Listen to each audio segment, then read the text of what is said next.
Chapter 113. Then who else do you want to be involved with? Shen family old residence. A table full of fine dishes and delicious flavors, champagne and fine wines, was missing just one person. Shen father and Shen mother exchanged a glance before Shen mother decided to speak first. Meili, it's possible that Shen Han got held up with something at the company. Don't worry about it. Let's eat first, no need to wait for him. Jiang Meili hid her displeasure well, her face all smiles. Aunt, he's just returned to the country and is busy with work. It's really fine. It was thoughtless of me today. I should have asked him in advance. I came so abruptly and even troubled you both to host me. I'm truly sorry. What are you talking about? We're more than happy to have you here. Come, let's eat. Later on, I'll have a word with him for you. Honestly, work is important, but so is spending time with you, said Shen mother. No, men should prioritize their careers. I understand that. There will be other opportunities, Jiang Meili said with a laugh. Shen father, listening on the side, nodded approvingly. A man should indeed prioritize his career, Meili. Your uncle knows that you're a good girl. Thank you for your compliment, uncle. I'm flattered, Jiang Meili said, looking down, feigning shyness. Her gentle, virtuous, and graceful demeanor deeply satisfied both Shen father and Shen mother.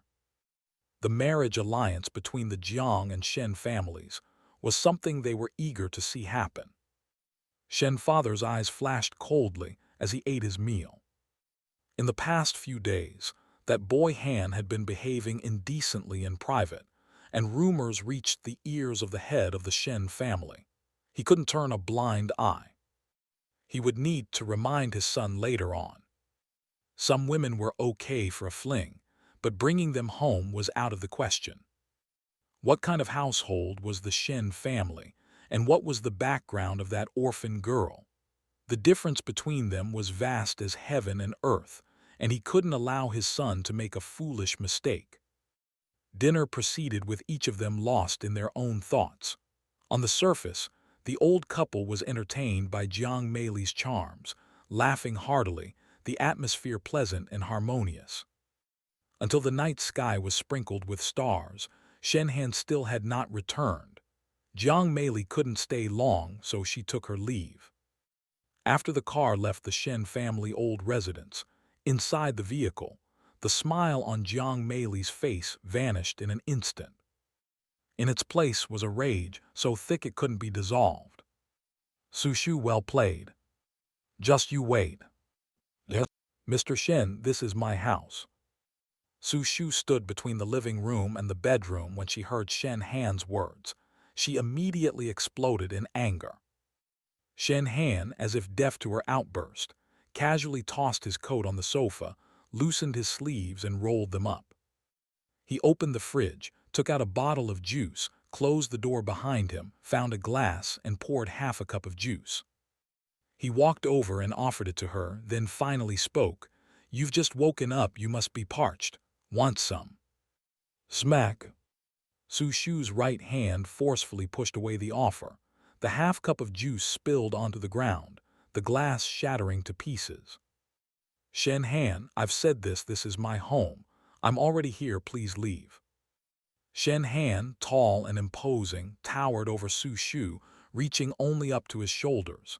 His good intentions rejected, his brow furrowed slightly, unaccustomed to her speaking to him this way. I saved you, and I won't let you get into trouble again. There is no one by your side. I'll take care of you. Su Shu turned around, pushed the front door open with force, and pointed outside. Thanks for your kind intentions, Mr. Shen. I'm fine, and I don't need you to lower yourself to take care of me. If you really do mean well, please have my niece Zai returned to me. Shen Han replied in a deep voice. You're sick and she's still young. Wait a few more days and I will have her returned to you. Don't worry, I've arranged for someone to take good care of her. Su Shu was furious, shouting, You're the one who's sick. She's my niece, mine. What do you mean by keeping her? What's your relation to her anyway? What relation did he have to her? The man's gaze turned dark in an instant. He stepped forward briskly, slammed the door shut, and pushed Su Shu against the wall. Bending down nose to nose, his voice wrapped in ice. "No relation. Then with whom do you want to have one, HM?" Su Shu pushed him away with force, dodged, and created distance between them. She had just awoken that afternoon and still felt somewhat weak. In her attempt to avoid him, she nearly stumbled and fell next to the sofa. Shen Han quickly caught her arm from behind, saving her from a hard fall. "Careful." Su Shu pulled her arm away, sat down on the sofa with support, and saw stars spinning above her head. She felt a bit dizzy. It took quite a while before she raised her head, her voice sounding powerless and resigned. "Mr. Shen, if you truly want to take care of me, please leave." Having just returned from the hospital, she really didn't have the energy to argue with him about who was right or wrong. She had even less energy to deal with him. Why should he stay anyway? With a faint, cold laugh, she said, "Also, did you say you saved me so that I would feel grateful to you? Or do you think, because you rescued me from the earthquake zone, you can make decisions for my life and take care of my child?" She knew her words were harsh, but that was the reality. She was no longer the Su Shu from before, and certainly wouldn't appreciate his high-end mighty attitude to decide everything for her, nor would she depend on it. Shen Han stood in front of her, radiating coldness, his tightly pursed lips a clear sign of his terrible mood. Su Shu recognized this side of him, but indifferently looked away. She didn't have the strength to spar with him, and preferred to simply speak her mind. "Anyway, I thank you for bringing me and Zai back from the disaster zone. I'll provide whatever compensation you need. But that doesn't mean you can come and go in my home freely or interfere with my life and family." "Do you really have to speak like this?" Shen Han's voice was deep, his cold eyes fixed on her. Su Shu shook her head faintly. "It's not necessary, but if I don't, Mr. Shen, you always seem to take my silence for consent, and I believe you are mistaken. You weren't like this before." "Yes, I've changed," she nodded faintly. She had indeed changed completely, wanting to live her own life, no longer revolving around him. "That's possible, right?" Shen Han's face darkened. He wasn't used to the Su Shu who used to be as meek as a rabbit, and who now resembled an unapproachable hedgehog. Facing him, she seemed to sprout sharp spines, stubbornly refusing to retract. He hadn't done anything to her, had he? Su Shu leaned back to rest for a while and closed her eyes, tilting her head back. "It's been so tiring these past few days. I really want to rest properly, please." With such a refusal, even the most shameless person would not stay, let alone Shen Han, who was used to being proudly favored. With a cold expression, he scoffed, "Turns out women really are fickle creatures." Creatures? Is that what he thought of her? Heh. Su Shu didn't open her eyes. MHMM. Instead of retorting, she agreed, which somehow seemed to stifle Shen Han. He grabbed his jacket in large strides and walked out. Before leaving, he paused, turned back and said, "Wait until you're better before you come for Zai." Su Shu opened her eyes, about to curse him as a bastard. Bang! A loud noise, the door shut.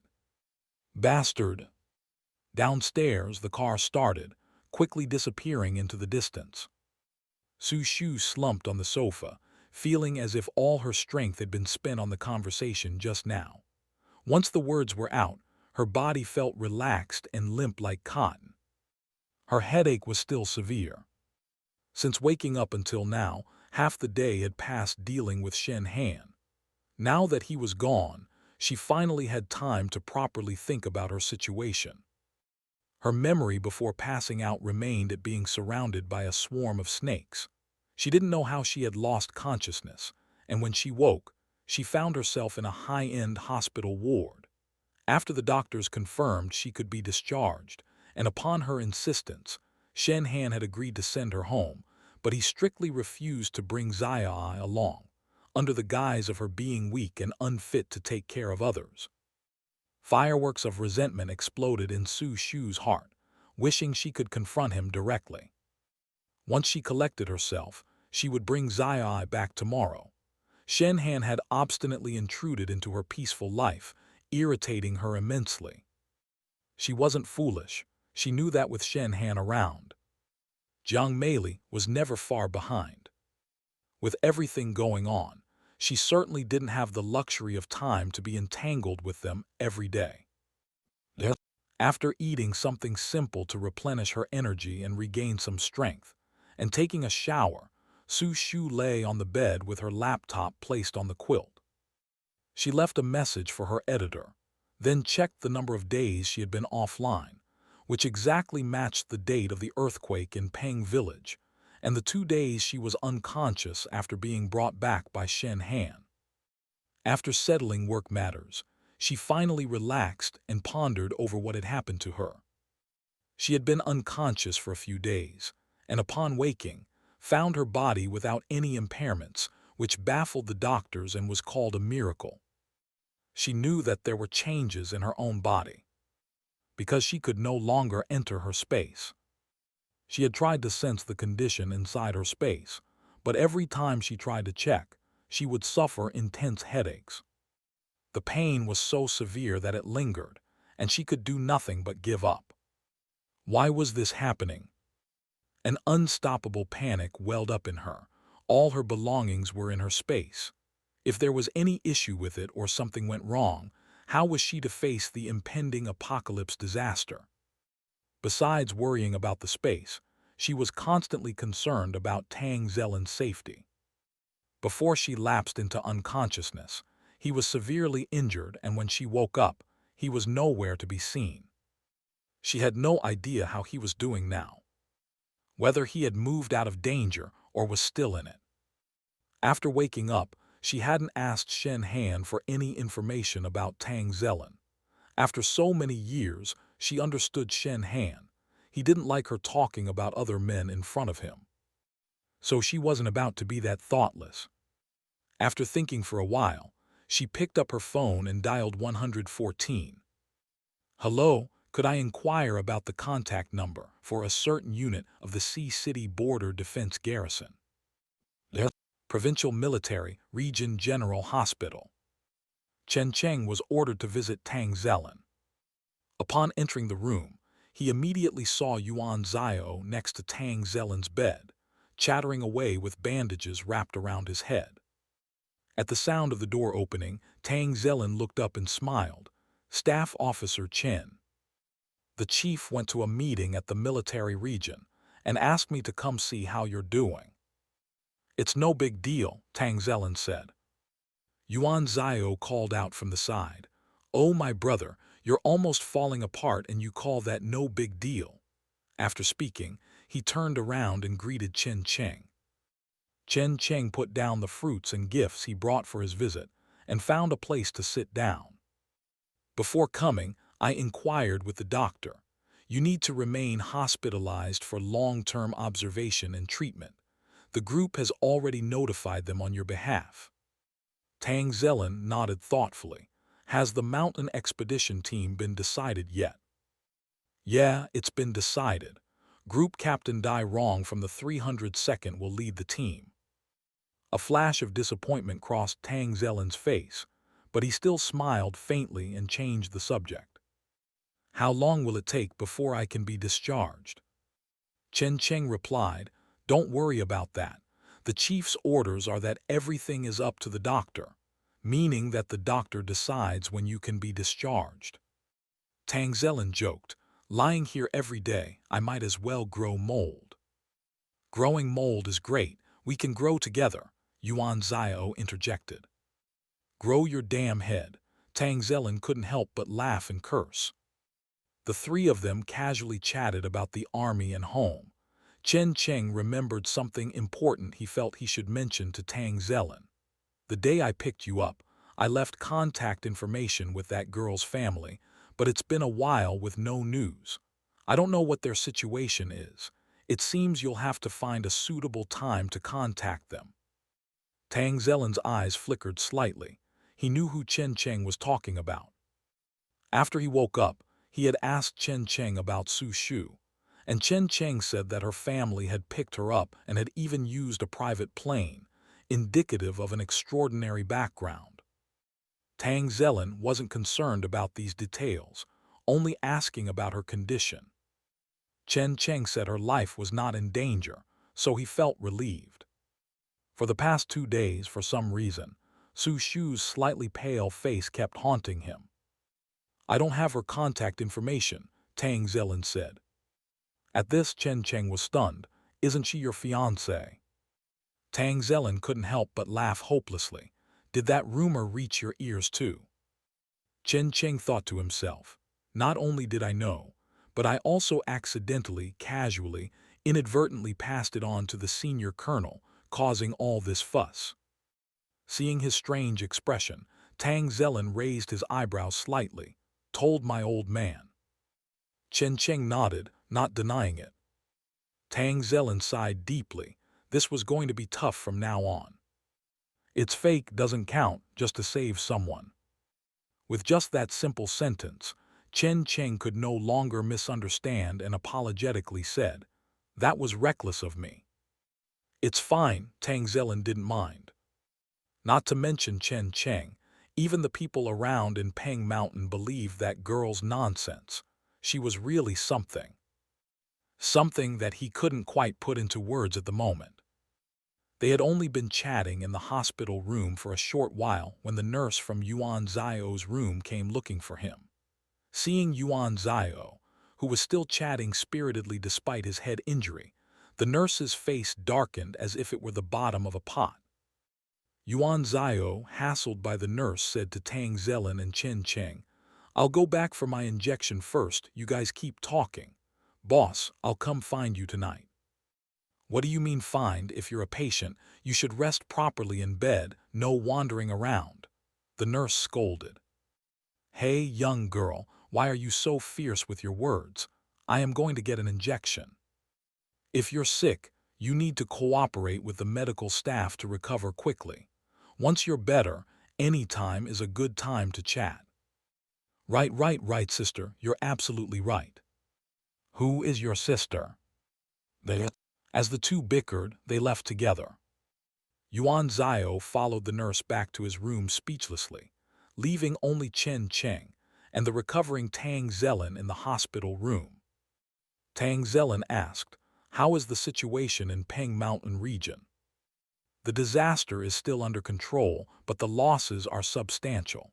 It came too suddenly, local disaster preparation was insufficient, and being a mountainous region, Peng Mountain makes things more complicated." "Did we provide reinforcements there?" "Part of it from neighboring provinces, all brother units." "The situation there seems to be more severe than anticipated. There are fractures in the Peng mountain range, not a good sign." Senior officials are also discussing these issues. Currently, not only Province E but various parts of the country are experiencing emergencies. The situation seems worse than in previous years, not sure if the weather is changing or what. Tang Zelen nodded slightly, didn't expect it to be critical like this. He referred to his own health. Chen Cheng laughed. "With your condition, still thinking so much, you better focus on recovering. Once you're healed, there will be plenty of opportunities for you, Senior Colonel Tang, to exert your strength." "True," Tang Zelen chuckled. Chen Cheng stayed at the hospital for a while longer, but didn't stay long and returned to the military base. Tang Zelen was left alone in the hospital room, watching TV. The news was either about the earthquake disaster in Province E or the floods and droughts in the southern provinces. Watching this, he frowned slightly. This year, the national situation is indeed a bit dire, with so many disasters. As the main force in rescue, the military has a tough time ahead. Su Shu endured the whole night, and on the second day, she brought Zai back home from Shen Han's villa. Finally seeing her Zai, those deer-like eyes moist and red. After finding Zai, Shen Han intended to have his family driver send them home, but Su Shu refused and hailed a taxi from the roadside to return to her small apartment. Her private car was left in Peng Village. Shen Han said, "Let me give you a car for commuting." Su Shu still refused. Her refusal didn't bother him. That very night, the latest model Porsche sedan was parked under her apartment, causing quite a stir. Su Shu heard the doorbell, opened the door, and was surprised to find someone delivering her a set of car keys. Beyond her astonishment was an uncontrollable distaste and anger. She returned the keys and asked Shen Han to take them back during a return phone call. Shen Han's apology was indifferent, as he tried to make it up to her with a new car. "Please." She was so busy now that she had no time to quibble with him about these issues, okay? If they couldn't come to an agreement, then so be it. The commuting car she needed wasn't the kind parked downstairs. She could bear a loss of tens of thousands, even if she might struggle to maintain a car after some time. With Zai back, a weight settled in her heart. After dinner, the TV news continuously broadcasted live updates on the disaster relief situation in the Pang Mountain region. After watching for a while, she let out a light sigh. She had not expected the earthquake situation to be so severe there. By comparison, the state of Pang Village seemed relatively good. Their mortality rate wasn't that high, which wasn't the case for other areas. The apocalypse had arrived, quietly and without warning. Today, when she went out to pick up Zaya, she also took the opportunity to observe the situation in City C. The earthquake occurred next door, and although the disaster area tugged at people's heartstrings, when it didn't affect them directly, they often remained indifferent. In malls, restaurants, and on the streets, interactions among people were no different from any other day. Eat as usual, drink as usual. As the unsheathed blade of death quietly hovered over the city, people below still danced and sang joyfully. Su Shu cut up some fruit and placed it on the table, the long wooden dining table, where Zai sat obediently across from her, eating the fruit piece by piece with a fork, with brushes and painting materials by her side. Su Shu needed to work in the living room and had intended to send Zai to sleep, but for some reason, ever since Zai came back, she followed Su Shu wherever she went. A child without a sense of security was particularly heart-wrenching, and since it was still early, she allowed Zai to play a little longer. Su Shu wondered if their separation these past few days had made Zai think she didn't want her anymore. "Zai, do you want to sleep with Auntie tonight?" Across from her, Zai turned her head back, looking at her with some surprise. "Auntie is sick, right? I'm a little scared sleeping alone. Will you keep me company?" After a moment, Zai across from her nodded, a look on her face that said, "All right, I'll keep you company," which made Su Shu want to laugh. The TV in the living room was showing a children's channel cartoon. Zai was enjoying her fruit, watching TV, and drawing at the same time, busy and content. It seemed that as long as she was with her auntie, whatever she did felt safe. Meanwhile, Su Shu spread out a piece of paper, intending to sort through the events before and after her trip to Peng Mountain.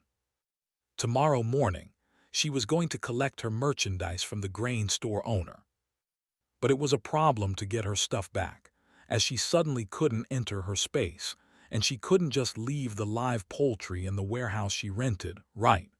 Wouldn't they all suffocate to death? Yet she couldn't leave them at the other party's place for too long either. Seeing signs of unrest breaking out across the country, it was uncertain whether she could still retrieve her belongings after some time. Resting her hand on her forehead, her head ached. Why did the space ring have to break right at this critical moment? She had tried dozens of times to access it, but not once could she succeed, nearly driving her to smash the ring with a hammer in frustration. All her belongings were inside, and if the space ring really was broken, What would she do? She had to prepare for the worst, not knowing what exactly was wrong with her space, but with the apocalypse on the horizon, she could not just sit back and do nothing. In her previous life, she had survived without a space ring. This time, no matter what, she would still do her utmost to protect Sci-Fi and to live on. Currently, her biggest dilemma was that all her savings were stuck in the space ring. She only had some small change for emergencies left in a drawer at home from before. Not much, just about 10,000 yuan. This amount was enough to cover living expenses for a few days. However, this amount was definitely not sufficient to prepare for anything that might come after the apocalypse. She listed all the cheap yet valuable post-apocalypse items she could think of on a piece of paper, such as candles, alcohol, and solid fuel. Items cheap now, but that would be highly useful in the early days of the apocalypse. She needed to purchase some. As if the space remained inoperable, she couldn't use the items inside it anyway. At least initially, she could use these small items to barter or make things go smoothly. After returning from the earthquake at Peng Mountain, Su Shu had one overwhelming thought. It's not enough. Her supplies were far from sufficient, especially medicines. While in Peng Village, she consistently reminded herself to stock up on medicines when she got back to City C, by any means necessary. But who could have anticipated the very space ring she relied on would strike a devastating blow? Could it be a harsh reminder from fate that she shouldn't rely completely on the space ring? Damn! Wasn't the space ring meant to be relied upon? What was she supposed to worship it now? Su Shu was dejected. She had anticipated all kinds of difficulties, yet it was the space ring's failure at this crucial time that truly infuriated her. It had swallowed all her belongings, and now it was playing dead. Zaya curiously watched her aunt trying to boil the ring after chewing on a strawberry. Zairai, After a while, she put it into the freezer for a bit, and then took it out again. Zairai, Late on, Su Shu racked her brain trying all sorts of methods for the ring, short of smashing it to pieces with a hammer. However, the space ring remained coldly indifferent. Damn it! Su Shu lost it. Her space ring had gobbled up all her belongings. Spit it out now. Much later, as the ring lay on a piece of white paper, Su Shu glared at it, and suddenly a bizarre idea crossed her mind. Maybe she should try cutting herself a little. Zai, sit nicely and draw. Auntie will go to the restroom for a while. Don't worry, she said. Zai nodded, returning to her drawing of an animal zoo. Holding the ring, Su Shu took a small fruit knife into the bathroom. Facing the mirror, she saw a woman poised with a knife over her finger, a troubled look on her face. The reflection seemed sinister, no matter how one looked at it. She had truly gone mad. She had actually thought of a blood oath of ownership. She had tried every possible way, and the space hadn't shown the slightest response. It was a desperate shot in the dark now. Without the space, she was not incapable of surviving, but she clearly had it. Why should she endure such hardship? If you had told her you'd occasionally strike and malfunction, why would she have used you? She hesitated, then applied a bit of pressure with the blade. Bright red blood instantly flowed out. The blood dripped onto the immobile ink jade ring. Red enveloped the luminous green. Su Shu watched eagerly, her heart pounding loudly, barely daring to breathe. In the living room, Zaya was drawing a giraffe. Suddenly, a loud bang came from the bathroom, startling her so much that the paintbrush in her hand dropped. Turning her head and looking for a while, there was no more noise. She blinked twice, climbed down from her stool while gripping the edge of the table and walked to the bathroom. With a gentle push, the door opened. A pair of delicate eyebrows lifted in surprise, and her bright sparkling eyes were full of astonishment. Auntie gone again. Ouch. Without any mental preparation, She was just released into the space and fell on her butt. Her elbow knocked against the ground, numbing her whole arm. Rubbing her sore and numb arm, Sushu got up from the ground and turned around to take in the space that had finally allowed her in. She was instantly speechless as she stared at the new look of the space before her. Who could tell her how her cozy mini farmyard, which she entered before, had suddenly transformed into a two-courtyard suite? Not only had the house become bigger, but its exterior had also become brighter and more vibrant in color, instantly likable at first sight. Her position upon entering was right in the front yard, and as she looked around, she saw the well in the corner of the courtyard, which confirmed for her that this was indeed her space. Otherwise, she might have thought she had trespassed into someone else's space. The transformation of the space was too great, completely beyond her imagination. After making a round through the front and back courtyards, she was very happy. Who wouldn't be delighted with an added little courtyard? Unexpectedly, this time the space had a fit of craziness, resulting in a self-upgrade, though she had no idea what had prompted the upgrade. In the past, the more things she stored inside, the more the space changed, yet each change was only a little noticeable yet not obvious. It would never be like this time when the small house grew larger. The neighboring pond seemed to have expanded as well, and what was more surprising, near the house, not far from the front, there was a small grove of trees next to which flowed a brook.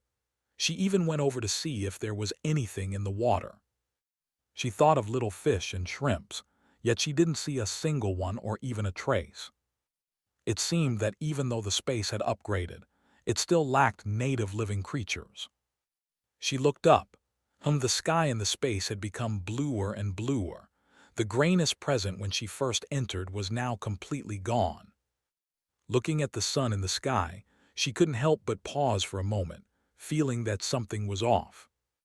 It was night outside, so why had it become day in the space? In the past, time inside the space kept in sync with the outside. Why had it changed? Beyond the changes in the house, the little peach tree that she had accidentally uprooted in Peng Village had chosen a spot it liked in the yard to stand and take root. She now took care of its only 6 fruits that swayed in the wind. A little tree was putting on the airs of a towering ancient tree, making her want to laugh. However, the next second, she couldn't laugh anymore. When she went to the storeroom, full of joy, to check if her reserves had changed, she opened the door only to find the usual orderly storage in complete disarray. The supplies of varying prices were scattered and torn, lying all over the floor. Some bags of rice had also been ripped open, and she watched helplessly as the grains of white rice flowed out like water. Fuck. Had her space been robbed? Which bastard did this? Sushu stood in the storeroom in shock for a good 5 or 6 minutes before she caught her breath. Her hard-stored apocalypse survival supplies were ruined by half just because of a space upgrade.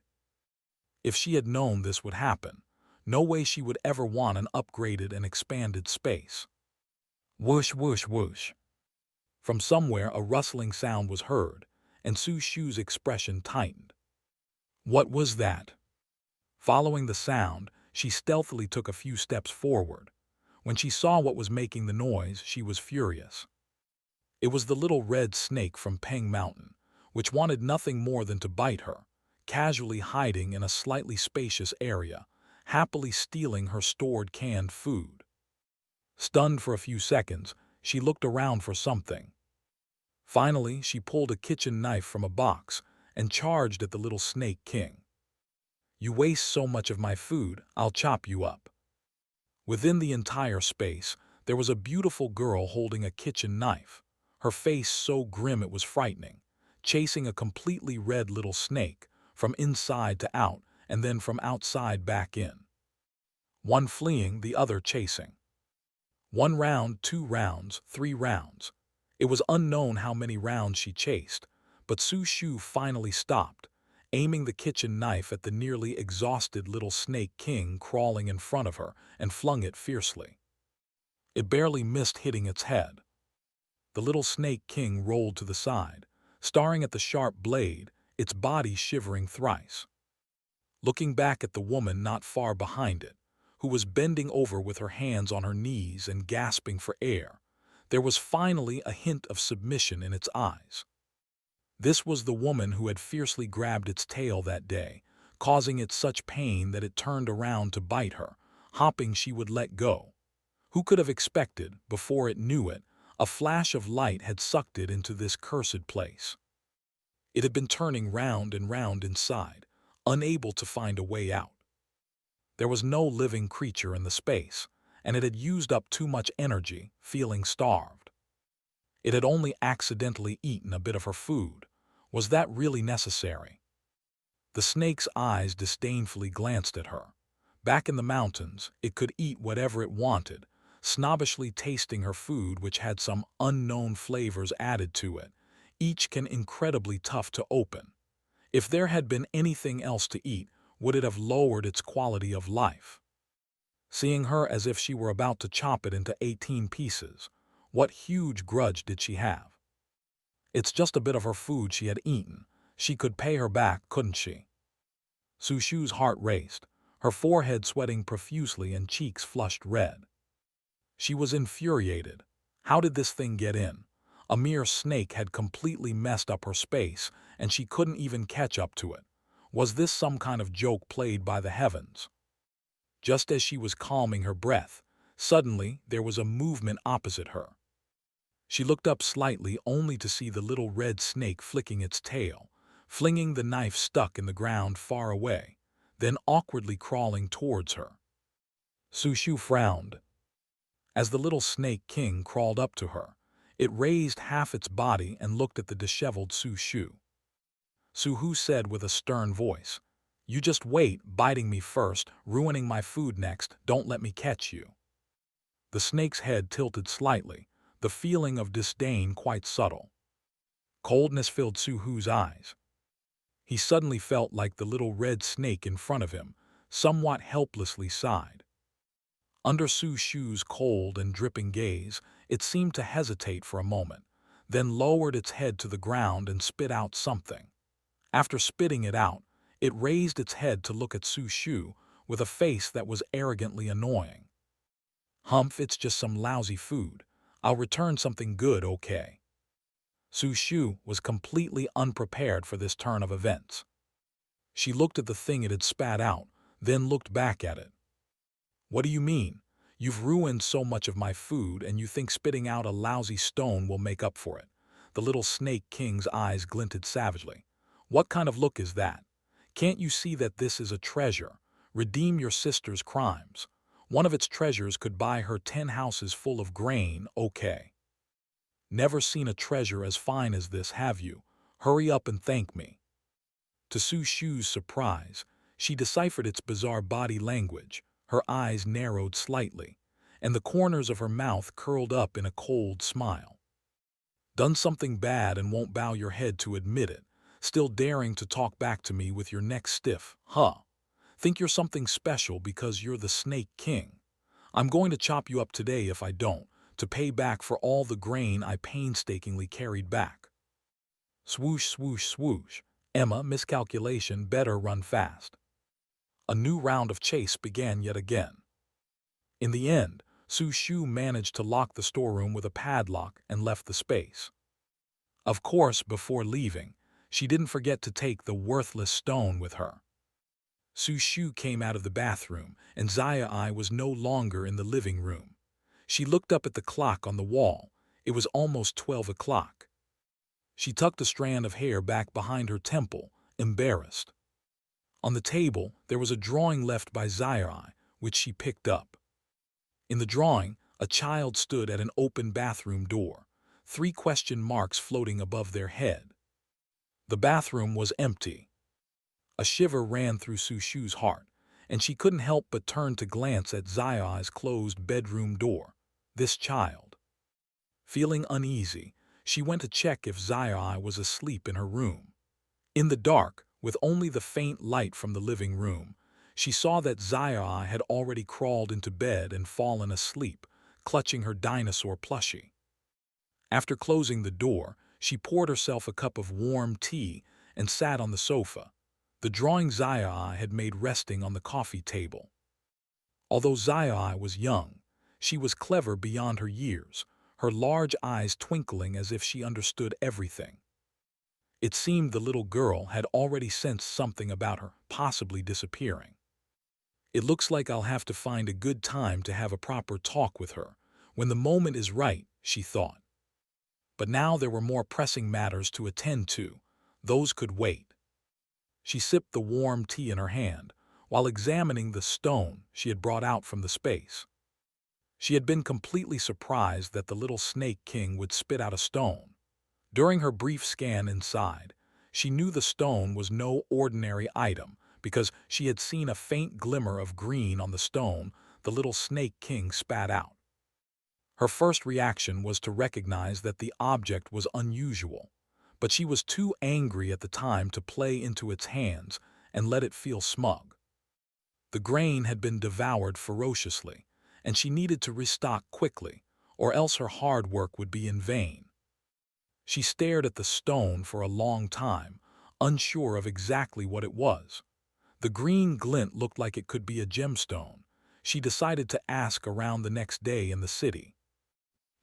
The next day, early morning, Su Shu prepared milk and fried eggs for breakfast, finished eating with Zai, and the two of them headed downstairs to do some strength training.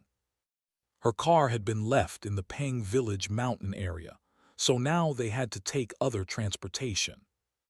In the morning, she called Mr. Yu from the grain store to schedule a delivery to the warehouse after 3 p.m., as she had to take care of some business elsewhere in the morning. On the other end, Mr. Yu was surprised to receive her call but then happy for her. "Miss Su, you're feeling better. That's great. I've heard about what you did back home. We owe you a lot." Su Shu knew he was referring to the medicine and quickly said it was nothing, and Mr. Yu inquired about her health. Learning that she was much better now, he was relieved and told her that people from their hometown often asked him about her well-being, which made Su Shu feel warm inside. When Mr. Yu found out she could receive the goods now, he promptly mentioned that he had taken good care of the store for her and could deliver the goods right away. After knowing she had errands to run in the morning, they agreed on a time for the afternoon. Su Shu hesitated for a moment before asking him where in City C one could find a jewelry processing market. Mr. Yu was not very clear about this matter, but since his family was rooted in City C and because it was her issue, he took extra care, saying he would inquire around to see who knew. 5 minutes later he called, saying there seemed to be an antique and relics market on the north side of the city where she could take a look. Half an hour later, they reached the antique market. Before arriving, she thought a place like this would be quiet, but to her surprise, after reaching there, the market was bustling with people coming and going. In the middle, a row of stalls was set up, and small shops on either side, one after the other, were open for business. After wandering around and looking, she entered a small shop. Half an hour later, Su Shu walked out, her entire state somewhat dazed. A mere piece of broken rock could be valued starting from 5 million. The shop owner said, "Miss, if you are intent on selling, make sure to come to my place first. We can further discuss the price." Okay. In the afternoon, before the earthquake, Su Shu had arranged shipments from Peng Village in advance. Mr. Yu personally came to deliver them. Seeing Su Shu waiting for him, Mr. Yu rushed over enthusiastically to greet her, his words filled with gratitude for her actions in Peng Village. Amid adversity, true relationships are revealed, and Mr. Yu's attitude towards Su Shu was even better than before. This time, not only did he bring the goods she had ordered, but he also brought an extra 20 bags of lake rice from his own grain shop to express his thanks. Su Shu refused, but he was not pleased, and without further ado, he let his men unload them into the storage and left, not even allowing Su Shu the chance to decline. Seeing this, Su Shu could only express her profound thanks. When Mr. Yu was leaving, he said, "Miss Su, if you need anything in the future, just come to my shop. I guarantee to give you the most reliable price." "All right, I'll remember that. Drive carefully on your way back." "Don't worry." After Mr. Yu and his group had left, Su Shu checked all the items, live ones, dried vegetables.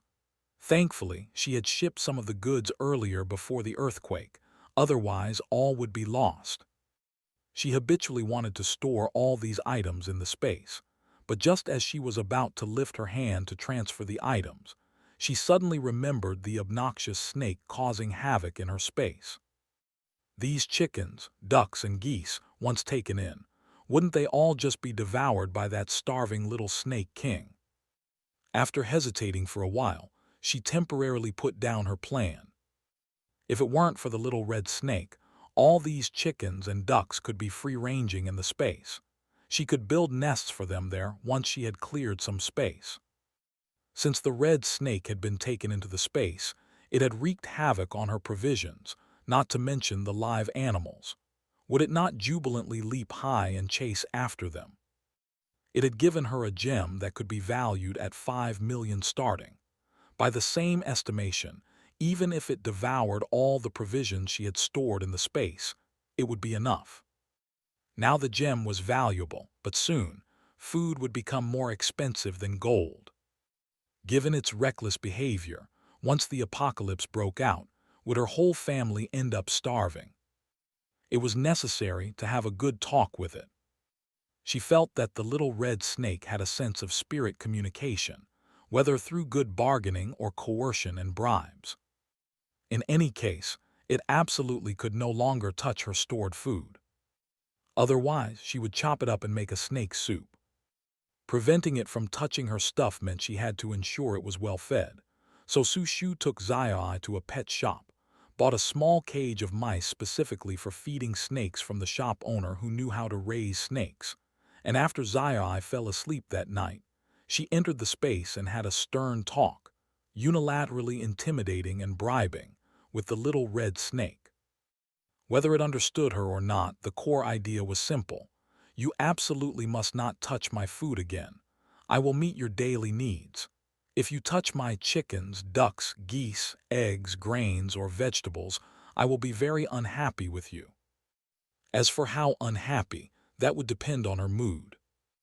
The little red snake couldn't leave the space, and she couldn't take it out, so since they needed to coexist for a long time, they would have to live together peacefully for harmonious development. She couldn't tell whether it was the violence of her slashing at the snake with a knife that scared it last time, or the desserts she brought for it this time. Su Shu tentatively brought in 2 chickens to frolic in front of it, but it lounged lazily on one side, completely ignoring them, so she felt relieved. All the goods were collected into her space. Since there was no chicken coop at the moment, the poultry were let loose inside the space. After tidying up the storeroom, she then stepped out of the space. After being busy all night, when she came out, the dawn was just beginning to show outside the window. She massaged her sore shoulders, feeling much more relaxed, and headed to the kitchen to make breakfast. As the sun gradually rose, the morning light shone through the kitchen window as breakfast was ready. Before the storm arrived, Su Shu had less than a month left.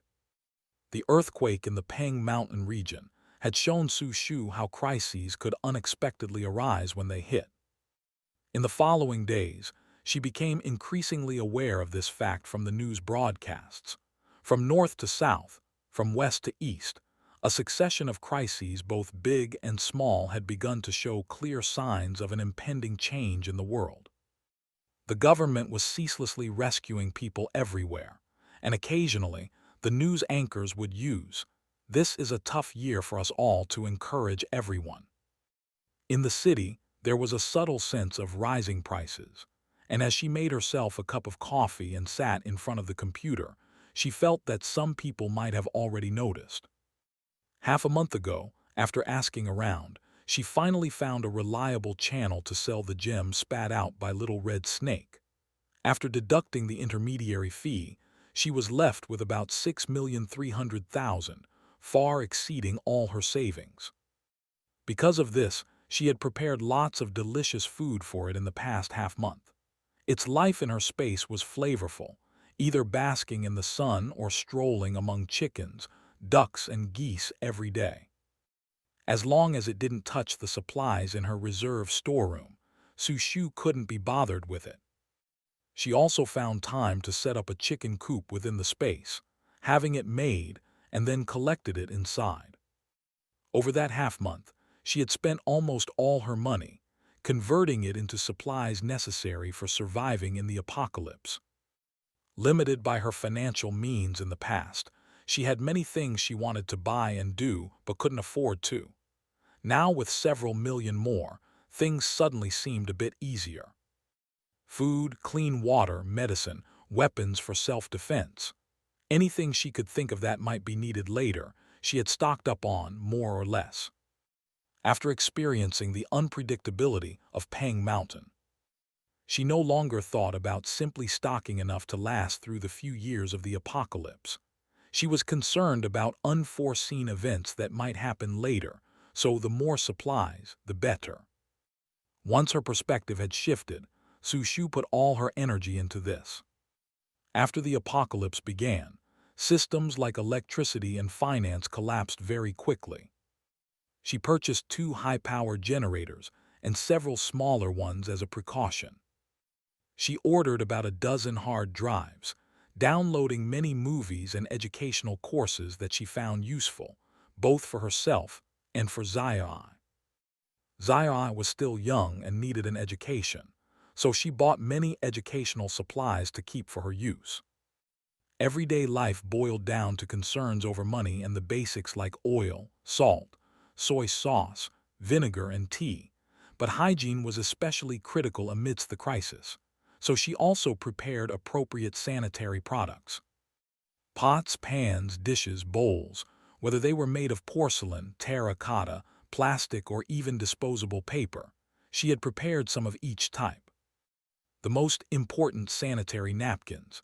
She had almost built up half a storeroom's worth of boxes in her backyard.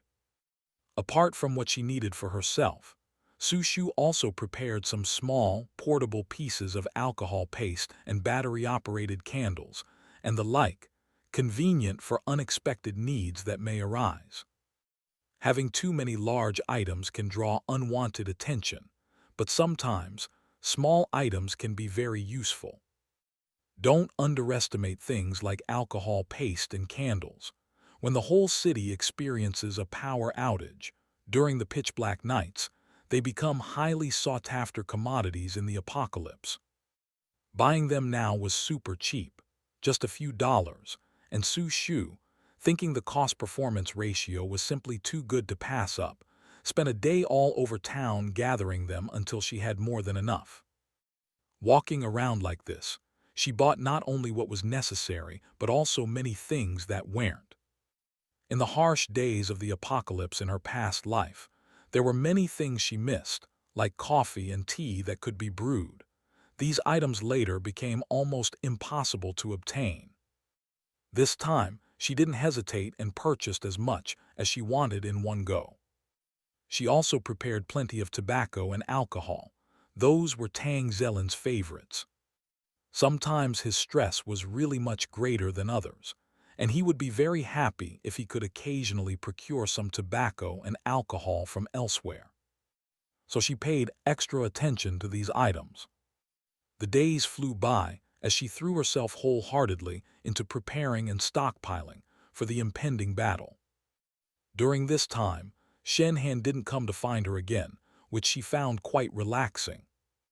Eventually, people who must part ways have no reason to remain entangled.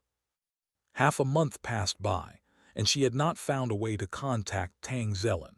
She had even returned the phone to the boss to try to get information about how she could reach him through the people back in Peng Village. She just wanted to know how his recovery was going. Otherwise, she always felt like there was something she couldn't let go of. Before the apocalypse, she hadn't expected to meet him, much less that he would experience an earthquake on Peng Mountain. After returning, she had wondered whether the Tang Zelen of her previous life was also on Peng Mountain at that time. However, after they got to know each other later, she never heard about his misfortune on Peng Mountain from him. He only mentioned a small village in Province E where he had a very good comrade in arms. And that was all she knew.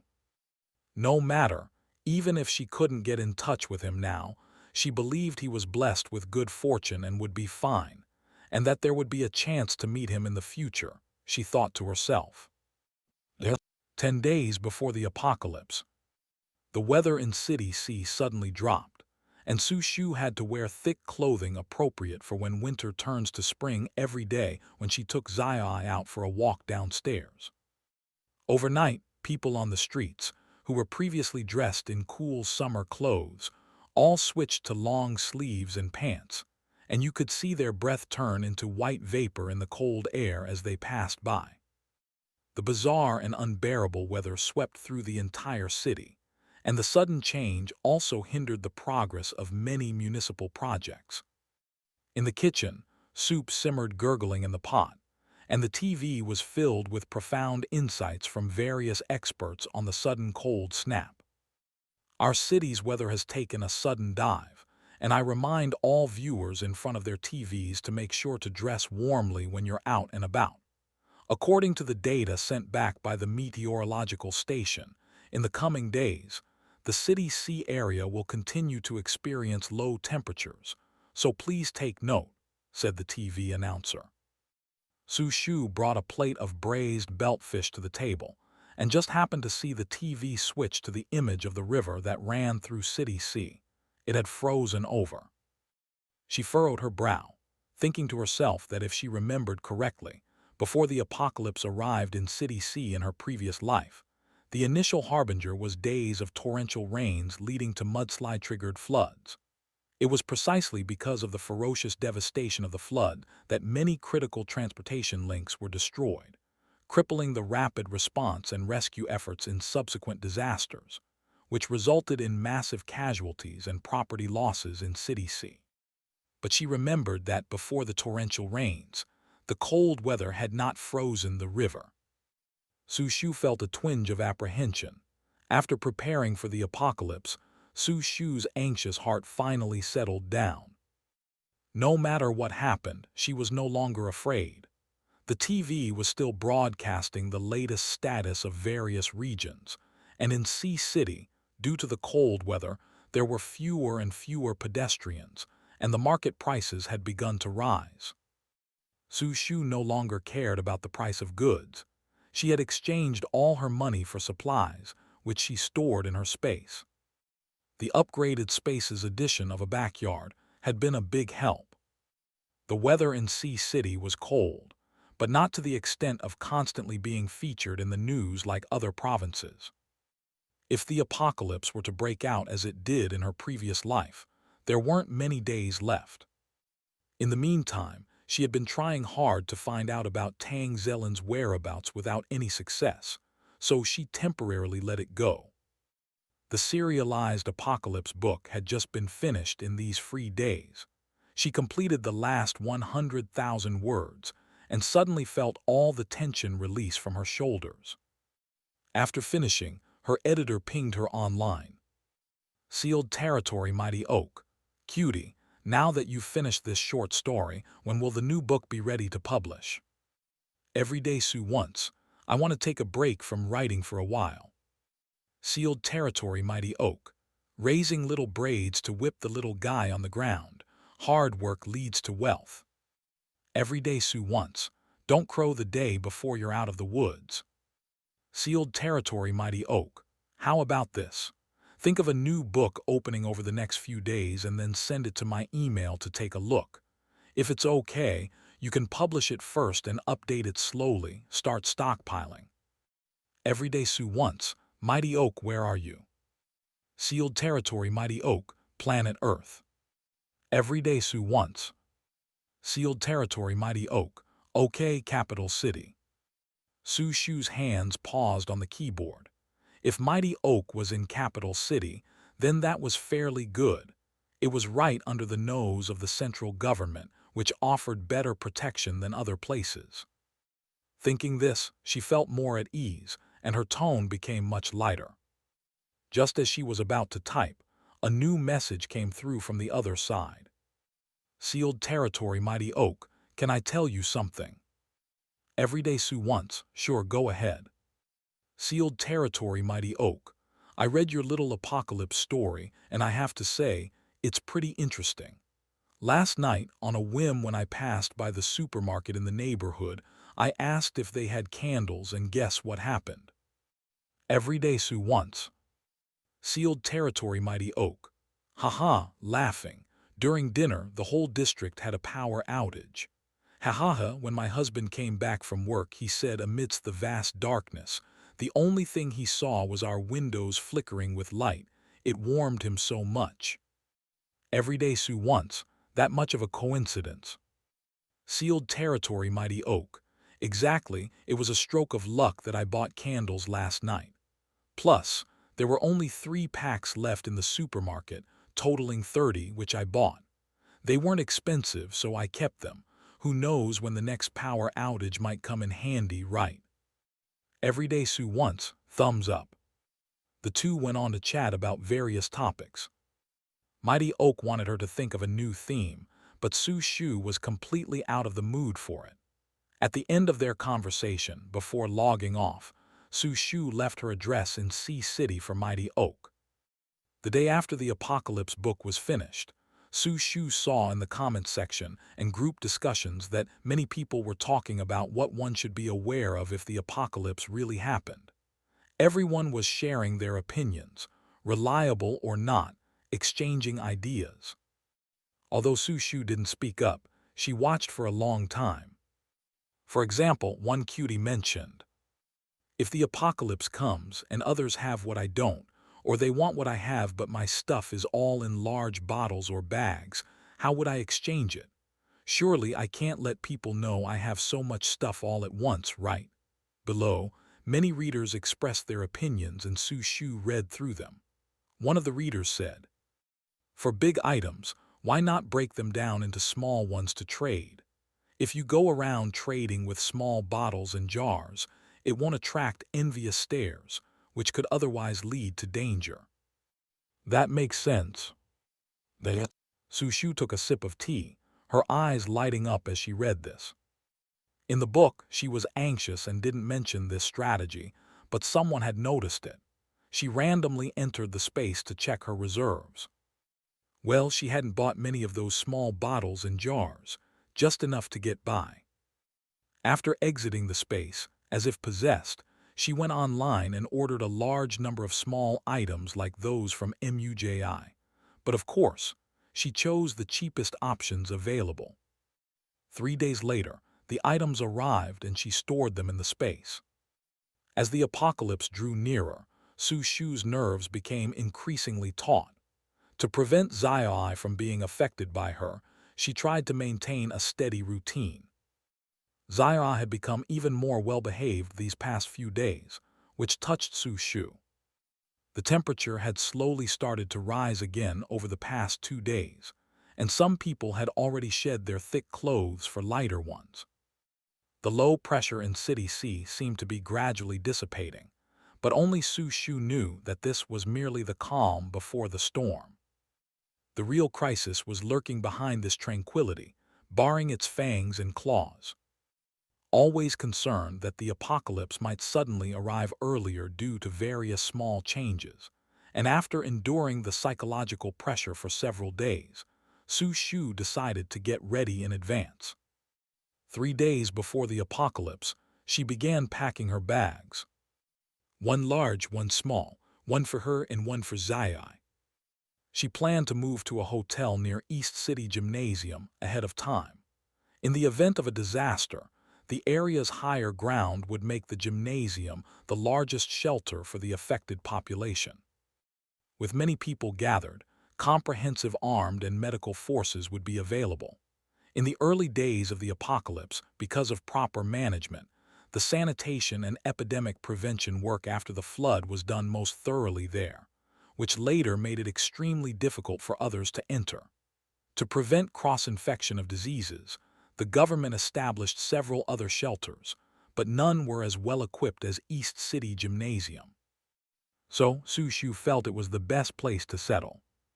She made sure the doors and windows at home were securely closed and locked the door. That day, Su Shu took her child and left home, moving away from the vicinity of the big river to book a 3-day, 2-night stay in a 5-star hotel near the gymnasium. The hotel was directly opposite the gymnasium, which would become a shelter for the disaster-struck populace in the event of an emergency. The eve of the apocalypse. In room 1209 of the hotel, with a great view, they looked out over the city's nightscape. After bathing, Su Shu and Zai snuggled under the covers together, reading a fairy tale book. Zai lay in her arms as she held up the picture book and read to her. The little girl in her arms was quiet and well-behaved. Once upon a time, there was a roe deer that got lost in the forest. It walked for a very, very long time, hungry and thirsty. Sizzle. Banged. Suddenly, the explosion of fireworks sliced through the pitch-black night sky outside the window, shattering the quiet night. Zai suddenly climbed out of her embrace, turned her head and looked out the window. Su Shu put down the picture book, grabbed a small blanket, and wrapped Zai up tightly before carrying her to the window to enjoy the final fireworks display before the apocalypse. As the firecrackers sounded, she remembered, today was the traditional annual fireworks festival in City C. The night sky was lit up by fireworks, which, together with the city's dazzling neon lights, complemented each other.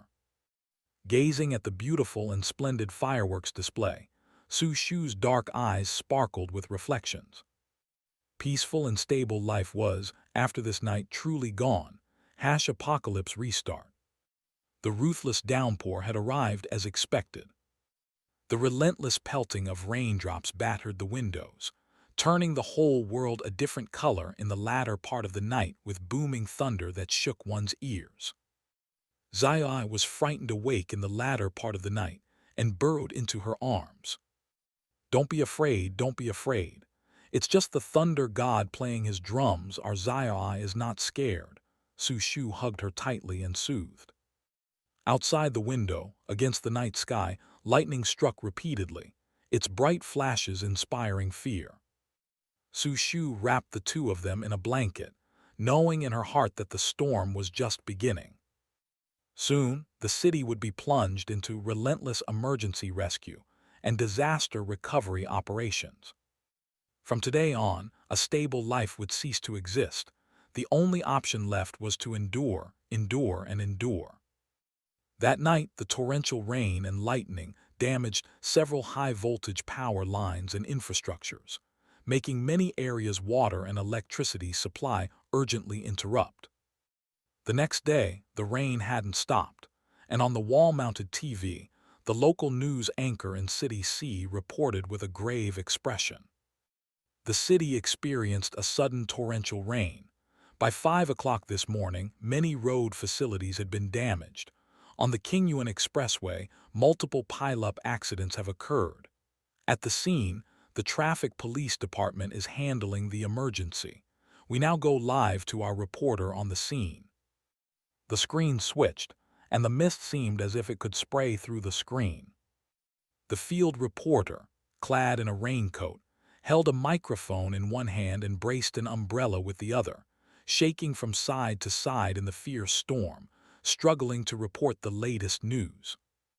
The heavy rain poured, and the fog was so dense that visibility was less than a meter. Su Shu watched the news, and then gazed out the window into a vast white expanse. This rainstorm would last at least 3 days and nights. Across City C from east to west, Linjiang, with its current fury, couldn't withstand even a day and night of rain. The water levels rose overnight. Not only did department leaders at the city level rush to governmental meetings all night, but the central media also started reporting on this rare heavy rainfall in Province B, City C, from the following day. Not long ago, the citizens of City C, who were still lamenting the earthquake disaster in neighboring Province E, suddenly faced their own difficulties. On the TV, the scene switched from one frame to another, showing severely damaged infrastructure and fallen trees and houses, interspersed with the faces of panic-stricken people, each frame simultaneously familiar and alien to Su Shu. The government advised the citizens to stay at home as much as possible during the following days. By the second day of the storm, military and police forces had already begun assisting residents near Linjiang to move to safer areas. Experts predicted that prolonged rainstorm could easily trigger flash floods, especially with the rapid water level rise of Linjiang, increasing the pressure on flood prevention. The slightest negligence could lead to extremely severe consequences. In order to guarantee the safety of the people's lives and property, the government urgently redeployed rescue forces to both banks of Linjiang. Around Linjiang, there were dozens of new and old neighborhoods, involving tens of thousands of people. As this area lies below the rest of City C, it would certainly be the most dangerous spot once flash floods occurred, assaulted from both sides. However, implementing a rescue and evacuation mission in such a severe storm was an extremely hazardous task. Yet the government had no other option. If evacuation were not hastened, when the mountain torrents came rushing down and Linjiang surged backward, countless people on both banks would be immersed in grave dangers. At that moment, military and police forces worked in conjunction, all armed units receiving orders to be ready to deploy. Some moved into the banks of Linjiang, some maintained order in other areas, and some were responsible for establishing an emergency disaster relief system. In the torrential rain, the icy rainwater pattered against the faces of these young soldiers with steadfast gazes. The evacuation of tens of thousands of people was a project of severe difficulty and tremendous danger. To coordinate with the government's emergency rescue efforts, the loud and piercing emergency alarms were sounded throughout the entire city. Every citizen in C City, no matter where they were, could hear the heart-shattering alarm sound piercing the sky amidst the rain. On television, the screen suddenly switched to an emergency notice for flood and disaster prevention. Following the meeting of municipal leaders and relevant departments, the following notice was issued. According to meteorological predictions, our city was hit by a sudden torrential rain last night and this morning. In the coming days, there is still a strong indication of heavy rainfall, which is very likely to lead to secondary disasters such as floods and mudslides. In accordance with the arrangements and requirements of the municipal government, residents of the following communities, please cooperate diligently with the relevant disaster relief forces and evacuate the Linjiang region as soon as possible to move to safe areas. The subsequent images switched to the names of various neighborhoods near Linjiang. By the sixth picture, Su Shu saw that her own neighborhood was also prominently listed. She stood in front of the television holding the remote control, her brow slightly furrowed. Since last night, the corridor outside the hotel where Su Shu was staying had been noisy and chaotic. Some people were screaming in panic, while others were filled with concern, and still others, unable to rest easy, had checked out early to rush home, probably anxious about their families. It was said that the hotel manager had hurried over from his home in the middle of the night yesterday to take control of the situation. In such an emergency, he definitely needed to be there to take charge. Just in the course of the morning, the staff had come to check on Su Shu 5 times, to see if she was okay or to ask if she needed anything else. Su Shu understood their nervousness, and she responded to all of them. "I'm fine, no requests, you go ahead with your work." The attending staff bowed and left, and Su Shu closed the door, accompanying Zai in the suite to draw. Outside, the rain continued incessantly, and Zai was a bit anxious. She took Zai to the living room to draw, feeling that only by doing this could Zai be somewhat reassured. She could take shelter here with Zai for 3 days, solely because she knew that even if a flood burst forth, this five-star hotel's geographic location allowed it to miraculously escape the disaster. It wasn't until 2 weeks later that Sea City's power system suffered a major accident and completely collapsed. Before that, many astute people knew this place was safe and braved the heavy rain to come here with their families. At that time, some people were checking out, while others were checking in. Everywhere in the city, disaster relief was underway, and Su Shu occasionally wondered, where was Tang Zelen at this time? How was his recovery going? With such severe injuries, he must still be recuperating. He likely wouldn't be involved in the flood rescue operations. Truthfully, she didn't hope he would be there. Su Shu never thought about disclosing the impending flood disaster in Sea City, just as she never mentioned the coming of the apocalypse. No one would believe it. Such statements, unless they came from experts or the government, would only make people think she was insane, suffering from delusions of persecution. What was destined to come would always come. In her previous life, at this time, she was trapped at home with only 2 bags of instant noodles, and her refrigerator was completely empty. It was because she had rushed a project for over 10 hours the day before and had slept straight through a day and a night, so she wasn't among the first to be evacuated by the soldiers. When she woke up in the middle of the night, she found her building surrounded by a vast expanse of floodwaters. Standing in front of the window, she realized that upon waking up, everything around had changed, and like being struck by lightning, she stood frozen before the window. She dared not open the window, nor the door. The fear was enough to chill one's heart when all that surrounded her was an empty expanse, and all that existed between heaven and earth was the flood. Especially when occasionally, upon the water surface, she saw pale, stiff, floating corpses. Su Shu was so scared that she stepped back several steps, her lips trembling. Yes, in her previous life, before she was rescued, the flood had already submerged everything around Linjiang. She had never seen so many dead people in her life. She forgot how she managed to dial the emergency number, but initially, her first thought was to find Shen Han, yet his phone could not get through despite hearing the connecting tone. It just wouldn't be answered. After several attempts and her phone was nearly out of battery, she remembered to dial 110 for emergency help. Perhaps, indeed, heaven wasn't ready to take her, or maybe she just had a large destiny. Just before the last rescue team was about to leave after their patrol, they received orders from their superiors that there was still one trapped civilian in a certain residential area who needed to be rescued. Su Shu waited anxiously for the rescue soldiers to arrive.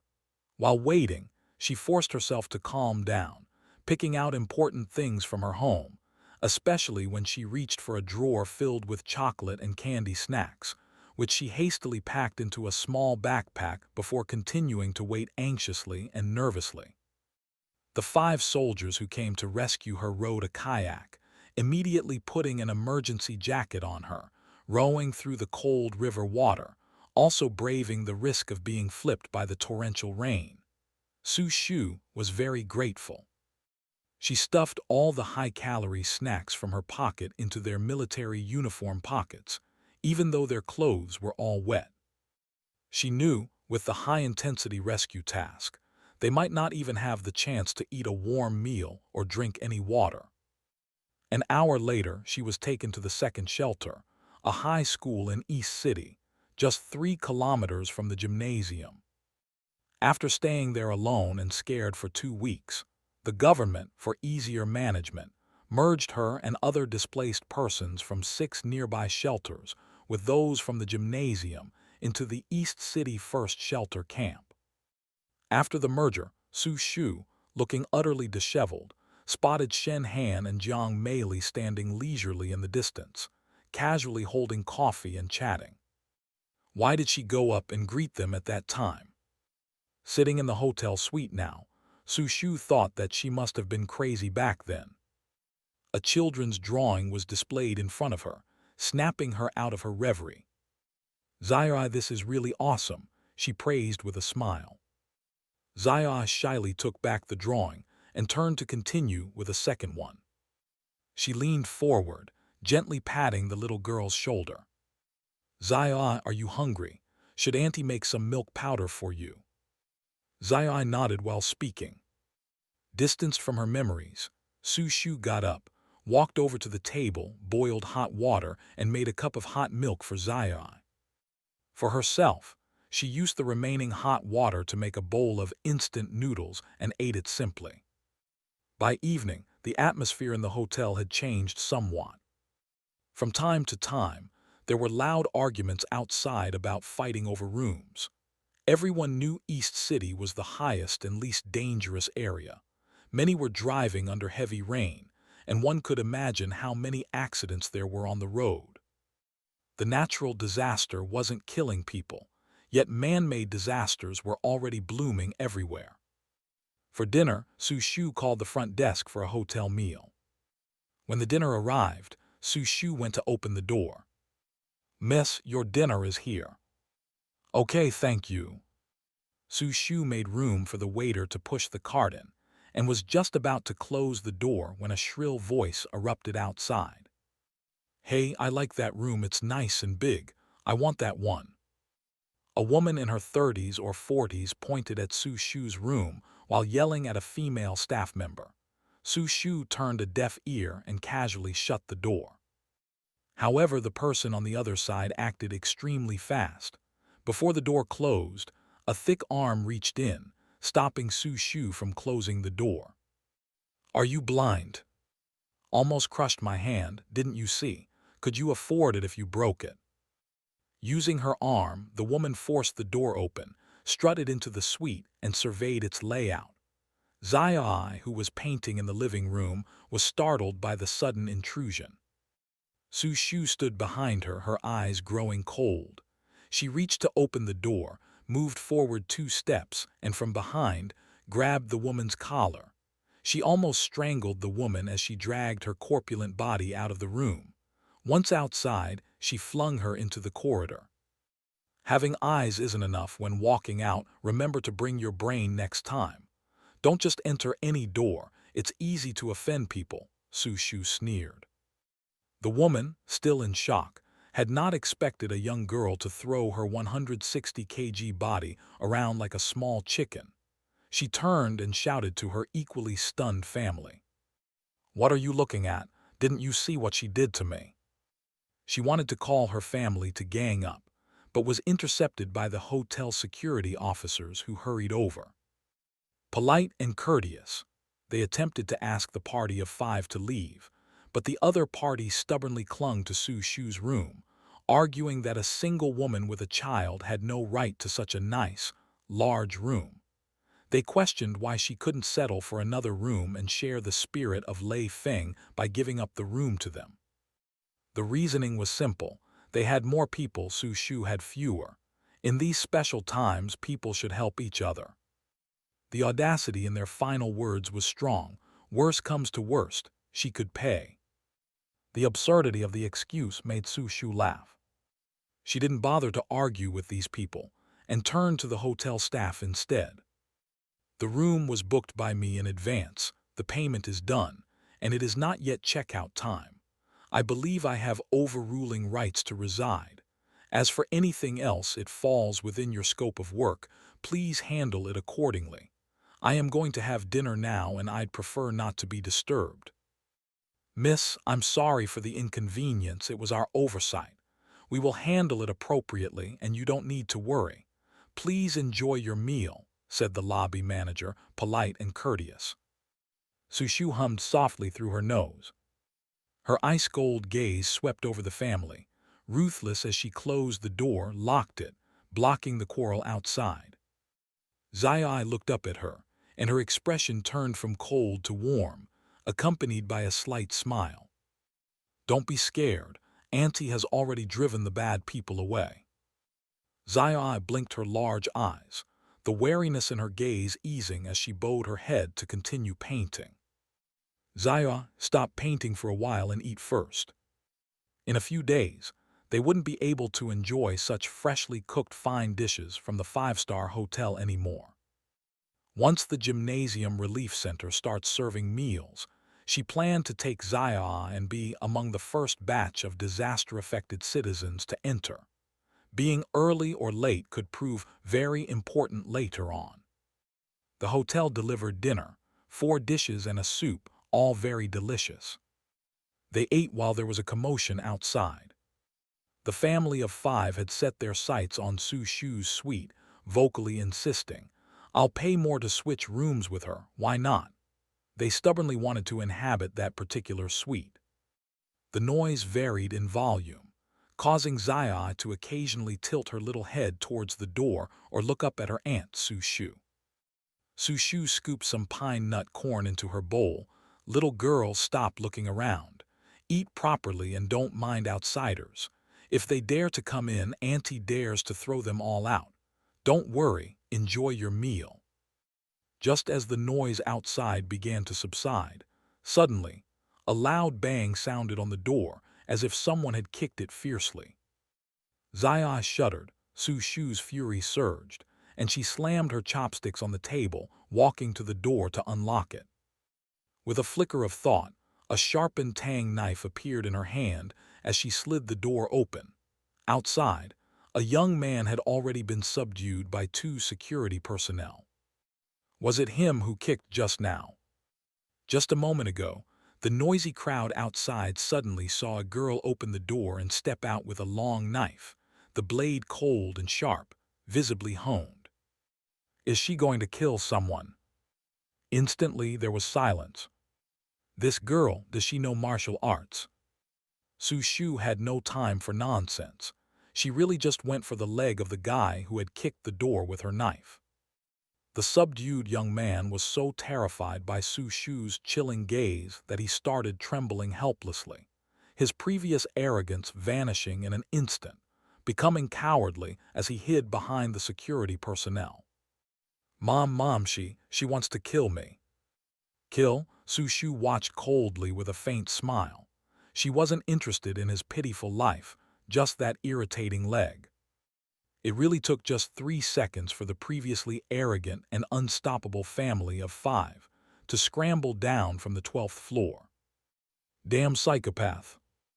The action of Su Shu frightened even the hotel staff. The lobby manager stared at the long knife in her hand, troubled. "Miss, our hotel has a policy against carrying such restricted knives." Su Shu hummed indifferently and casually threw the knife forward. "Take it, I don't want it." After all, she had dozens of spare ones in her space. The lobby manager, trembling, held the tang knife carefully watching as Su Shu turned dominantly and closed the door stylishly. Banged. It didn't take long for a rumor about a girl with a knife threatening to kill to spread throughout the entire building. Su Shu didn't care about the rumors. She just cared that she could spend the last 3 days in the hotel comfortably. Rumors multiply, and as they do, they terrify everyone. No matter when, people always bully the weak and fear the strong. The weak fear the strong fear the more aggressive, the aggressive fear those who are reckless, and Su Shu was the reckless one. As soon as the flooding began, those eager to avoid it, mostly fearful for their lives, ran into her, the reckless one, naturally wanting to stay as far away as possible. As expected, no one bothered her after that. The heavy rain continued to ravage the land relentlessly. The situation of flood control and disaster relief in City C almost spiraled out of control due to bad weather. And with time passing, news reports began to announce the latest deaths. Trapped civilians, rescue soldiers, and rescue forces organized by various government levels and sectors. The number of deaths and sacrifices began to rise at an alarming rate. Although the number of deaths reported on television already caused public panic, Su Shu, who had truly experienced this catastrophe in her past life, knew that the actual number of deaths in City C was far greater than what was being reported now. It was so much greater that, later on, the government was overwhelmed and unable to track the number of dead and missing. Because the flood disaster was just the beginning of the apocalypse. Following it, a series of problems such as epidemics, infrastructure, electricity, and water supply all erupted suddenly, overwhelming the government, which was busy to the point of despair, managing one issue while others awaited, stretched to their limits. City C, in terms of area and economic population, is barely adequate, and with a population of nearly 1 million, could initially manage the casualties. However, if the difficulties continued for a long time, the losses could multiply exponentially as rescue resources and manpower were inadequate. By then, it would all depend on the government's management level. And fortunately, City C had a relatively reliable government. Unfortunately, even a reliable government was powerless to stop the heavens' determined efforts to obliterate the earth.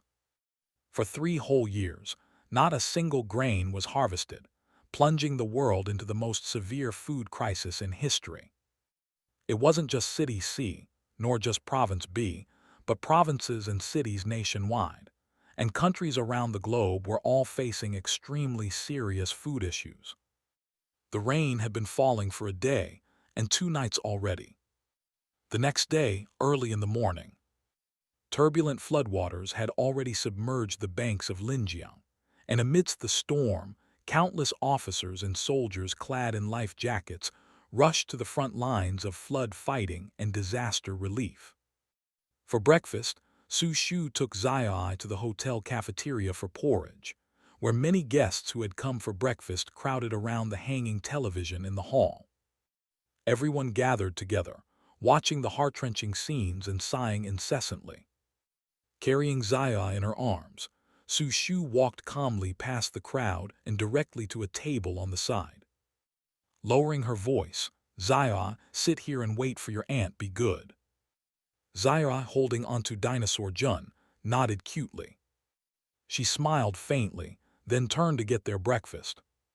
Fresh warm milk, soft and tasty congee, 4 little steamed buns, 2 eggs, and a dish of refreshing pickles, nutritiously rich. Eating in the chilly, rainy weather was incredibly heartwarming. Su Shu had prepared a small bag of floss earlier before leaving the house and now opened it, pouring it into Zai's bowl. Watching her eat contentedly, bite by bite, Su Shu felt an immense satisfaction. Being able to provide safety for the one she loved felt like such a blissful thing. The two of them sat quietly on the side, slowly eating their breakfast, their calm demeanor forming a stark contrast to the group not far away, who were crowded around watching the progress of the disaster. Several people turned their gaze towards them, but most just glanced over and looked away. A few people, however, frowned upon seeing them a few more times, mocking coldly. "What's the time and they still manage to eat? Oh, I can't eat. Seeing the terrible scenes on TV makes me feel awful." "Exactly, I can't eat either. It's too devastating. Thankfully, my family isn't on the Linjiang side. The floods are too terrifying," someone agreed. People really show their compassion during great disasters. While speaking, they signaled with their eyes towards Su Shu, who was eating, implying clearly. 2 tables away, Su Shu pretended not to hear. Zai seemed to understand, lifting her head to look at her, her eyes blinking. "Eat a bit more, leftovers are not good," she said to Zai with a fierce smile. Zai lowered her head and continued eating. Su Shu also picked up her chopsticks and resumed eating. Next door, their cold remarks fell on deaf ears, eliciting absolutely no response. Silence sometimes possesses a high and disdainful power that is utterly unbeatable. Their side full of worry for the people in the disaster area, while here, young and seemingly utterly indifferent to such a catastrophe. The faces of the few changed slightly, their mockery turning into a more intense trend. It seemed that having a defective comparison highlighted their actions as more righteous and noble. But Su Shu completely ignored the existence of those nearby, continuing to sip slowly on her warm soy milk, even after she had eaten enough to accompany Zai while she ate. If she stopped eating before Zai finished, Zai would become unusually nervous, affecting her digestion. So she just watched the rain outside the window while leisurely sipping soy milk, accompanying Zai bite by bite. "Eat slowly, no rush," she coaxed. Zai seemed to really enjoy today's breakfast, taking small, delicious bites. If one or two sentences go unheard, perhaps it's because the listener isn't thinking much of it. However, when sentence after sentence is spoken out loud, and the person in question maintains an indifferent attitude, it's no longer a matter of mere thoughtlessness. It's a complete disdain to respond. This silent contempt somehow provoked the other party. Young people these days really don't know how to behave. The nation is in trouble, yet they don't talk about doing something for the disaster area, not even caring properly. It's a wonder where all their education went. The thin, middle-aged man who was the first to disapprove of Su Shu snorted coldly. His wife cautiously tugged at his sleeve and whispered, "Keep it down, will you? Aren't you afraid of being overheard with such a loud voice?" The woman clearly didn't want her husband to cause trouble. The man glared at his wife and raised his voice. "Quiet what? So what if she hears? I'll say it louder. What times are these that one can still eat? Young people today just lack proper upbringing." His voice was so loud it disrupted others from watching TV, leading them to turn around and look behind. After a brief look of his righteous indignation, their gazes then turned to Su Shu, who was quietly sipping her soy milk. "Let it be, she's just a kid and doesn't understand," someone said, trying to soothe the middle-aged man thinking to keep the peace. As if he had found an ally, the man retorted, "I'm not interested in arguing with a woman, but it's really hard to watch without saying something. Look at those people on TV, they've lost their lives, completely indifferent and still eating happily. If you were in their place, could you swallow your food?" This remark made everyone nearby feel a bit embarrassed. Before anyone else could respond, he added on his own, "Anyway, I couldn't eat. Seeing those injured and bloody scenes feels terrible." Everyone looked at each other, not knowing how to respond to his blunt remarks. Upon hearing this, Su Shu finally reacted. She gently put down her soy milk, turned her head and looked towards him. Some people noticed Su Shu looking over, and of course, the middle-aged man saw it too. His face was clearly full of contempt and scorn, his jaw clenched, ready to lecture the uncultured Su Shu at any moment. Unfortunately, Su Shu had no intention of responding in kind. She was simply curious to see who could be so self-righteous. The empty plates and bowls on the adjacent table indicated the man had already finished his breakfast. Yet what right did he have to make such grand statements? Some people are laughably pitiable. After looking a couple of times, Su Shu withdrew her gaze and turned back around, picking up a napkin to wipe Zai's mouth. Complete disregard. Cold disdain. The man, feeling his face was slapped by the silent indifference, was red with anger, his expression dark as the rainy day outside the window. Just as he was about to speak up, suddenly from a distant corner, a crisp, low male voice unexpectedly rose. A grown man, if truly concerned about the disaster and its victims, should go out to rescue people. If unwilling to exert any effort, better to stay put and save your energy than making a fuss over women. What kind of capability is that? The boy sneered coldly. Surprised that someone actually spoke up for her, Su Shu raised her head to look at him. He was directly opposite her, separated by 7 or 8 tables, indeed quite far from their side.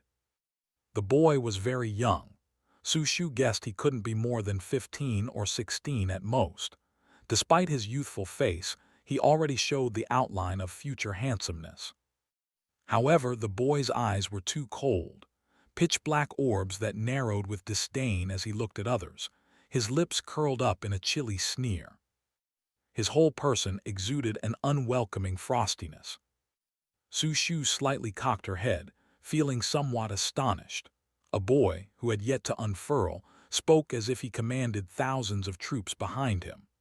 A single cold remark coupled with that oppressive gaze, and the chilly aura enveloping him silenced the room instantly.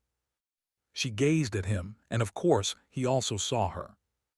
As their eyes met, they each read a sense of cold indifference and estrangement in the other's gaze. Whether it was the harshness of his words or that they struck exactly the right chord, the middle-aged man was left speechless and unsure how to retort. Su Shu leaned over to ask Zai, "Have you eaten your fill?" Zai nodded her head.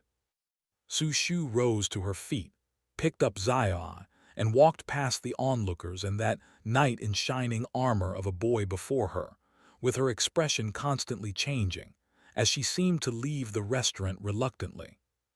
"So ill-mannered." A voice of rebuke finally came from behind after much delay. Su Shu let out a cold laugh. At the elevator entrance, digits from the 19th floor below were seen descending. Su Shu held Zai and waited until the numbers dropped to 2, before realizing someone had suddenly appeared behind her. She reflexively turned around only to see the youth from the restaurant. Turning back, he wasn't looking down at her. Hands stuffed in his pockets, he stared straight ahead with tightly pursed lips, his entire demeanor broadcasting a clear "Don't mess with me, I'm not in the mood." The elevator door slowly opened, then closed. Zai suddenly leaned forward, reaching out with a tiny finger to press the button for the 12th floor, and after succeeding, nestled back into Su Shu's arms, visibly pleased with herself. Out of nowhere, a long arm reached over, nearly brushing past Su Shu's ear, startling her, causing her to quickly sidestep, making room for him.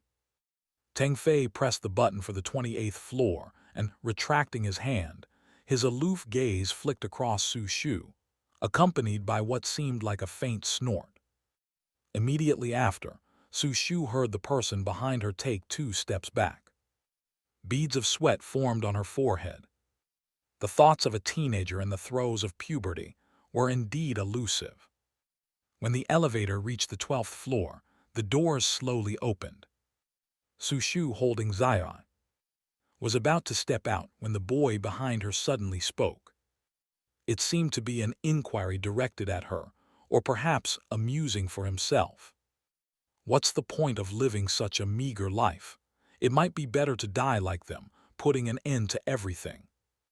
Su Shu, holding Zai, turned to look at him. The cold derision and self-mocking smile on the young man's face gradually disappeared as the elevator doors slowly closed. Standing in front of the elevator, she watched the adjacent numbers ascend continuously until they reached the 28th floor before she snapped back to reality. What kind of person says something so unexpected and chilling? Turning towards 1209, living was just about being alive. It didn't need to have a meaning, being alive was enough. "Miss Su has returned." The floor attendant happened to meet her head-on. In light of Su Shu's feat from the day before, she had become quite well known in the hotel, leading to the attendants treating her with a bit of deference. "Yes, hello. If you need to clean the room, you can call the front desk," said the attendant, aiming to break the awkward silence. "All right." As they parted ways, Su Shu suddenly turned around to ask, "Does the hotel's guest floors go up to 28? I noticed that's the highest number on the button." The attendant paused, turned back, and said, "No, the guest room service only goes up to the 25th floor, with the middle floors designated as work areas. The 28th floor is an open-air rooftop. Is there something you need help with?" "An open-air rooftop?" "Yes, when the weather is nice, it serves as an observation deck, but now." She hesitated for a moment before adding, "It should be closed by now." Su Shu, recalling the youth's unexpected comment and the button for the 28th floor, suddenly paled and, freeing a hand, swiftly grabbed the attendant. "Quick, someone needs rescuing. They've gone up to the rooftop." In the midst of howling winds and torrential rain, a crowd of people rushed toward the rooftop. Tang Fei, who had just snuffed out a cigarette, turned around in surprise. "What's going on?" "Ah." The manager, who had heard that someone was intending to commit suicide, suddenly stood frozen in place, awkwardly looking at me, the young owner of the hotel, standing inside the observation restaurant, looking out through the thickened glass.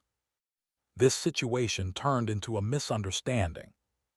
Tang Fei tilted his head and spotted the woman he had seen earlier in the restaurant and the elevator. He bowed his head, took out a new cigarette, lit it, took a puff, and let out a cold laugh. "Nosy." Su Shu stood next to the manager, squinting at the arrogant posture of the other party. He coldly chuckled as well and turned to leave. "Pretentious." The boy raised his head, his dark eyes chilled, a flash of cold light flickering. Unfortunately, Su Shu had already left. On the way back to her room, she berated herself, thinking she had needlessly worried about trivial matters and decided not to meddle in such affairs in the future. Even though the suicide was a misunderstanding, the manager still went out of his way to check on Su Shu, explained Tang Fei's behavior, and brought some exquisite hotel pastries as a gesture of goodwill. Tang Fei, the second young master of the Tang Hotel Group.